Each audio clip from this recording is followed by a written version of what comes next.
ଝାରସୁଗୁଡ଼ା ଜିଲ୍ଲା ଲଇକେରା ସ୍ଥିତ ପଞ୍ଚାୟତ ସମିତି ଉଚ୍ଚ ମାଧ୍ୟମିକ ବିଦ୍ୟାଳୟରେ ନବାଗତ ପ୍ରଥମ ବର୍ଷର ଛାତ୍ରଛାତ୍ରୀଙ୍କ ଉଦ୍ଦେଶ୍ୟରେ ସ୍ୱାଗତ ସମ୍ବର୍ଦ୍ଧନା ଉତ୍ସବ ଆୟୋଜିତ ହୋଇଯାଇଛି। ଦ୍ୱିତୀୟ ବର୍ଷର ଛାତ୍ରଛାତ୍ରୀମାନଙ୍କ ଦ୍ୱାରା ଆୟୋଜିତ ଏହି ଉତ୍ସବରେ କଲେଜର ଅଧ୍ୟକ୍ଷ ଶେଖ୍ ନିଜାମୁଦ୍ଦିନ ଅଲି ସଭାପତିତ୍ୱ କରି ବିଦ୍ୟାଳୟର ପ୍ରତିଷ୍ଠା, ଅନୁଶାସନ ଓ ପରମ୍ପରା ସମ୍ପର୍କରେ ନବାଗତ ପ୍ରଥମ ବର୍ଷର ଛାତ୍ରଛାତ୍ରୀମାନଙ୍କୁ ଅବଗତ କରାଇଥିଲେ।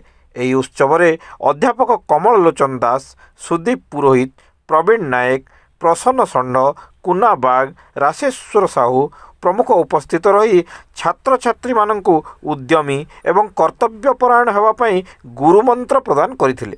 ଛାତ୍ରୀ ପୌରବୀ ଭଇଁସା ସଭା ପରିଚାଳନା କରିଥିବା ବେଳେ ସୃଷ୍ଟିମୟୀ ପାଢ଼ୀ ସମସ୍ତଙ୍କୁ ଧନ୍ୟବାଦ ଅର୍ପଣ କରିଥିଲେ।